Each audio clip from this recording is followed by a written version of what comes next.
कंवारी ननद। अंजलि की उम्र लगभग 30 साल हो चुकी थी। वो एक स्कूल में टीचर की जॉब करती थी। अंजलि के घर में उसकी माँ के अलावा उसका छोटा भाई और भाभी भी रहा करते थे। 30 साल की उम्र होने के बाद भी अंजलि की अब तक शादी नहीं हुई थी। इस बात को लेकर अंजलि की माँ रुक्मिणी देवी काफी परेशान रहा करती थी। माँ, मैं स्कूल जा रही हूँ, जरा मेरा टिफिन तो दे दीजिए। अब क्या पूरी जिंदगी मैं तुझे टिफिन बनाकर देती रहूंगी? अरे कुछ सोचा भी अपने बारे में या बस ऐसे ही? क्या माँ, सुबह सुबह फिर वही बातें लेकर बैठ गई। माँ गलत क्या कह रही है अंजलि दीदी? इतनी उम्र हो चुकी है आपकी, माँ कब तक आपकी सेवा करती रहेंगी? भाभी, मैंने माँ को कब कहा कि मेरी सेवा करो? वैसे भी अपना टिफिन मैं खुद तैयार कर लेती हूँ, बस टेबल से उठाकर देने को ही तो कहा था। वैसे अंजलि दीदी, देखा जाए तो टिफिन उठाकर देने की उम्र तो आपकी है। आपका अपना घर परिवार बच्चे होते तो ये जिम्मेदारी आज आप पूरी कर रही होती। एक बात मेरी समझ में नहीं आती, अगर मेरी शादी नहीं हुई तो इसमें मेरी क्या गलती है और तुम सब लोग मेरे पीछे क्यों पड़े रहते हो? अरे कुछ कहना क्या पीछे पड़े रहना होता है? अपने छोटे भाई को देख, तुझसे 3 साल छोटा है लेकिन 2 बच्चे खेल रहे हैं आंगन में। मुझे आप लोगों की कोई बात नहीं सुननी, जा रही हूँ मैं। और आप में से किसी को मेरा कोई काम करने की जरूरत नहीं है, मैं खुद संभाल लूंगी। इतना कहकर अंजलि वहां से चली जाती है। शाम को जब अंजलि अपने स्कूल से लौटकर घर वापस आती है तो उसने देखा कि पड़ोस वाली निर्मला चाची वहां पर बैठी हुई थी। क्या बात है अंजलि बिटिया, नौकरी करके वापस आ गई? जी चाची जी, कैसी हैं आप? मैं तो ठीक हूँ बेटा, तुम बताओ शादी के बारे में कुछ सोचा या नहीं? अरे रहने दीजिए ना, इससे तो शादी की बात करना ही बेकार है। कुछ भी कहो तो गुस्सा करती है, बात बात पर आंखें दिखाती है। माँ, आप ऐसा क्यों कह रही है? मैंने कब आप पर गुस्सा किया? अरे अंजलि बेटा, तुम्हारी माँ ठीक ही तो कहती है। 30 की होने आई हो, अब तुम्हें भी शादी वादी कर लेनी चाहिए। चाची जी, आप तो ऐसे कह रही हैं जैसे शादी करने से मैंने मना किया हो। रहने दीजिए निर्मला चाची, हमारी अंजलि दीदी को अभी तक उनकी पसंद का दूल्हा नहीं मिला ना, इसीलिए वो शादी नहीं कर रही। भाभी, ऐसी कोई बात नहीं है। अरे तो फिर क्या बात है? तुम्हारी माँ ने तुम्हारे लिए इतने रिश्ते ढूंढे लेकिन तुम्हें कोई पसंद ही नहीं आता।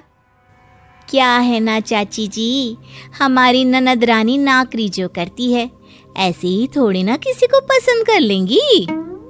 अरे भाई, नौकरी का घमंड है तो बात अलग है, कोई और बात हो तो बताओ, कोई रास्ता निकाला जाए।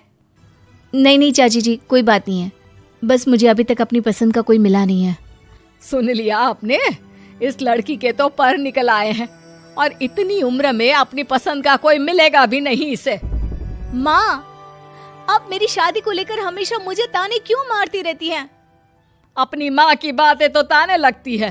ताने हैं? बताओ, मैंने कुछ गलत कहा क्या? देखो, ये सब छोड़ो, मेरी दूर की बुआ का बेटा है, उसकी अभी शादी नहीं हुई है, उम्र होगी कोई 34-35 साल। आप कहें तो बात आगे बढ़ाऊं? अरे हाँ, क्यों नहीं, ये भी कोई पूछने की बात है। अरे जल्दी से लड़के को यहाँ बुला लो। माँ, आप मुझसे पूछे बिना मेरी शादी की बात करने जा रही हैं और मेरी उम्र 30 भी पूरी नहीं हुई है। निर्मला चाची कह रही है कि वो लड़का 35 साल का है। अंजलि दीदी, आपको क्या लगता है इस उम्र में कोई फिल्म का हीरो आएगा आपके लिए? देखिए, अब पसंद और नापसंद की बात तो रहने दीजिए, पसंद करने की उम्र तो आपकी निकल चुकी। अब तो जो भी मिले उसी से शादी कर लीजिए, इसी में भलाई है। तेरी भाभी बिल्कुल ठीक कह रही है। अब जैसा रिश्ता मिले उसके लिए हाँ कर देना, ताकि हम भी गंगा नहाए। ठीक है, चलिए मैं उस लड़के को कहती हूँ, वो कल ही अंजलि को देखने आ जाएगा। अगले दिन निर्मला चाची के दूर का रिश्तेदार अंजलि को देखने उसके घर आता है। उसका नाम था अजय। अंजलि जी, तो आप नौकरी करती हैं, वो भी स्कूल में? जी हाँ, मैं स्कूल में टीचर हूँ। हमारी बेटी बहुत होशियार है। अरे पढ़ने लिखने में इतनी होशियार है, इसीलिए तो इसकी नौकरी लगी है स्कूल में।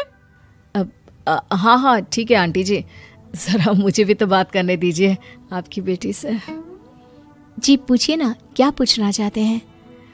अंजलि मैडम, ये तो बताइए कि आपने अभी तक शादी क्यों नहीं की? बस ऐसे ही, कहीं कोई रिश्ता पसंद नहीं आया इसलिए। लेकिन क्या मैं आपसे पूछ सकती हूँ कि आपने शादी क्यों नहीं की?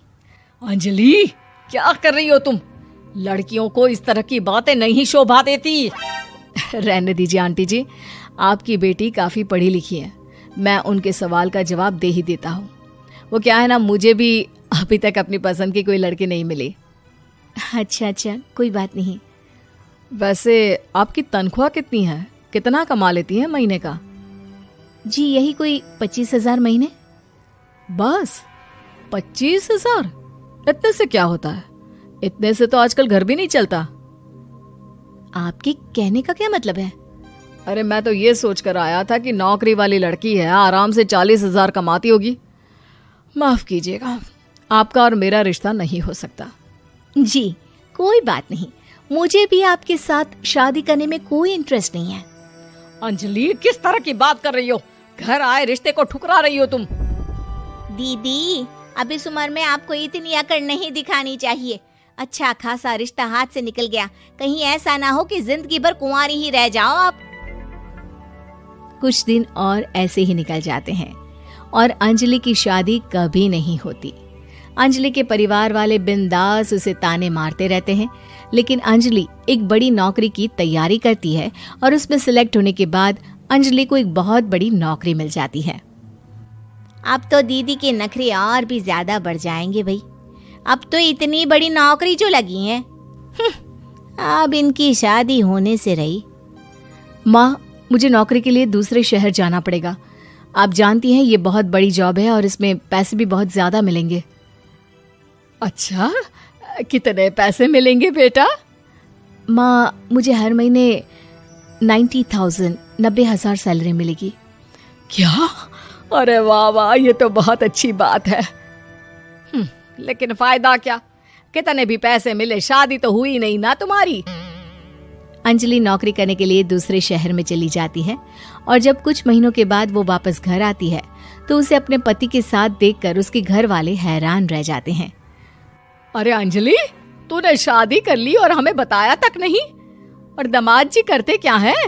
इतनी बड़ी कार है उनकी। माँ, मैं आपको सब कुछ बताना चाहती थी, लेकिन आप सबके ताने सुनकर बहुत दुखी हो गई थी और इसलिए मैंने अपनी पसंद से शादी कर ली। मेरे पति मेरे साथ ही ऑफिस में नौकरी करते हैं और बहुत बड़े अफसर हैं। और एक बात बताऊं माँ, आज मैं बहुत खुश हूँ।